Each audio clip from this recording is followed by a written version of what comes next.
அனைவருக்கும் வணக்கம். கற்போம் வாருங்கள் சேனலில் இன்றைக்கி நம்ம பார்க்க போகிற தலைப்பு நன்னூல்.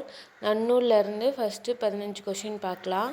ஃபஸ்ட்டு பாயிண்ட்டு, மலர்தலை உலகின் மல்கு இருள் அகல இலகு ஒளி பரப்பி யாவையும் விளக்கும் என்பது நன்னூல் சிறப்பு பாயிரத்தின் தொடக்கம். மலர்தலை உலகின் மல்கு இருள் அகல இலகு ஒளி பரப்பி யாவையும் விளக்கும் என்பது பார்த்தோன்னா இதுதான் நன்னூல் சிறப்பு பாயிரத்தோட ஃபஸ்ட் லைன் அப்படின்னு சொல்கிறாங்க. ரெண்டாவது பாயிண்ட்டு, நன்னூல் சிறப்பு பாயிரத்தில் குறிப்பிடப்படும் கடவுள் அருகதேவன். நன்னூல் சிறப்பு பாயிரத்தில் குறிப்பிடப்படும் கடவுள் அருகதேவன். மூணாவது பாயிண்ட்டு, நன்னூல் குறிப்பிடும் எல்லைகள். நன்னூல் குறிப்பிடும் எல்லைகள் கிழக்கில் குணக்கடல், தெற்கில் குமரி, மேற்கில் குடகுமலை, வடக்கில் திருவேங்கடம். நன்னூல் குறிப்பிடும் எல்லைகள் கிழக்கில் குணக்கடல், தெற்கில் குமரி, மேற்கில் குடகுமலை, வடக்கில் திருவேங்கடம்.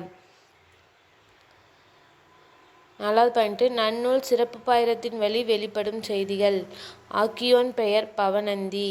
இப்போ நன்னூல் எழுதினவங்க பேர் என்னன்னு பார்த்தோன்னா பவனந்தி. ரெண்டாவது பாயிண்ட், வழி. முன்னோர் நூல்களின் வழி. வழி பார்த்தோன்னா முன்னோர் நூல்களின் வழி. இப்போ தொல்காப்பியர் எழுதின நூலை பின்பற்றி இவர் எழுதியிருக்காரு, அதான் முன்னோர் நூல்களின் வழி.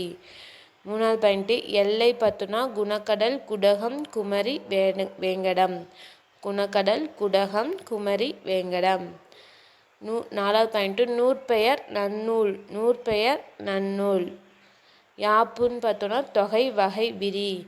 யாப்பு தொகை வகை விரி. நுதலிய பொருள் எழுத்து சொல் பொருள் யாப்பு அணி. நுதலிய பொருள் எழுத்து சொல் பொருள் யாப்பு அணி. கேட்போர் சியகங்கன். கேட்போர் சியகங்கன். பயன் மான்பொருள் அறிதல். பயன் மான்பொருள் அறிதல். காலம் சியகங்கன் காலம். காலம் சியகங்கன் காலம். களம் சியகங்கனின் அவைக்களம். களம் அப்படின்னு பார்த்தோன்னா சியகங்கனோட அவைக்களத்தில் தான் நன்னூல் இயற்றப்பட்டிருக்கு. 11வது பாயிண்ட், காரணம் சியகங்கன் வேண்டுகோளும் யாவரிடத்தும் கொண்டு இரக்கமும். காரணம் சியகங்கன் வேண்டுகோளும் யாவரிடத்து கொண்ட இரக்கமும்.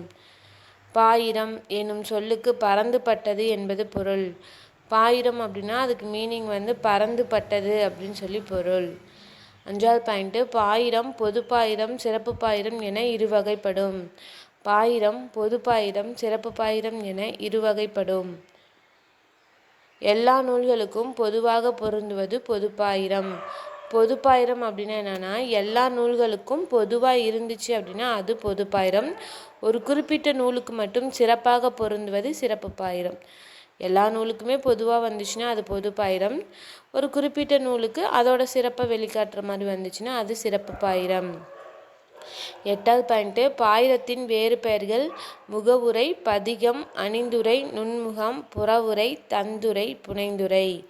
பாயிரத்தின் வேறு பெயர்கள் முகவுரை, பதிகம், அணிந்துரை, நுண்முகம், புறவுரை, தந்துரை, புனைந்துரை. 9வது பாயிண்ட்டு, இன்றியமையாமை கருதி நூலின் தொடக்கத்தில் உரைக்க பெறுவது முகவுரை. முகவுரை அப்படின்னா என்னன்னா, நூலோட ஸ்டார்டிங்கில் இருக்கிறது. அதுவும் இன்றியமையாமை கருதி நூலோட தொடக்கத்தில் உரைக்க பெறுவது தான் முகவுரை. 10வது பாயிண்ட்டு, பொது பாயிரத்தின் 5 கூறுகளையும் சிறப்பு பாயிரத்தின் 11 கூறுகளையும் தொகுத்து சொல்வது பதிகம். பொது பாயிரத்தோட கூறுகள் பார்த்தோன்னா 5, சிறப்பு பாயிரத்தோட கூறுகள் பார்த்தோன்னா 11. ரெண்டையும் தொகுத்து சொல்லிச்சுன்னா அதுக்கு பேர் தான் பதிகம். 11வது பாயிண்ட்டு, நூலினது பெருமை முதலியவற்றை அழகுபடுத்தி கூறுவது அணிந்துரை. நூலினது பெருமை முதலியவற்றை அழகுபடுத்தி கூறுவது அணிந்துரை. 12வது பாயிண்ட்டு, முகவுரை போல நூலின் முகத்தில் உரைக்க பெறுவது நுண்முகம். முகவுரை போல நூலின் முகத்தில் உரைக்க பெறுவது நுண்முகம். அதுவும் நூலின் தொடக்கத்தில் தான் அதை தான் சொல்கிறாங்க, நூலின் முகத்தில் உரைக்க பெறுவது அப்படின்னு. 13வது பாயிண்ட்டு, நூல் கூறுகின்ற பொருள் அல்லாதவற்றை புறத்தை கூறுவது புறவுரை. நூல் சொல்கிறது மட்டும் இல்லாமல் வெளியில் இருக்க கருத்துக்களையும் சொல்கிறதுக்கு பேர் தான் புறவுரை. அதான் நூல் கூறுகின்ற பொருள் அல்லாதவற்றை புறத்தை கூறுவது புறவுரை. 14வது பாயிண்ட்டு, நூலில் சொல்லாதவற்றை பிறர் தந்து உரைப்பது. நூலில் இல்லாமல் மற்றவங்க சொல்கிற கருத்துக்களை சொல்கிறது தந்துரை. 15வது பாயிண்ட்டு, நூல் கூறாதவற்றை புனைந்துரைத்து சிறப்பிப்பது புனைந்துரை. நூல் கூறாதவற்றை புனைந்துரைத்து சிறப்பிப்பது புனைந்துரை.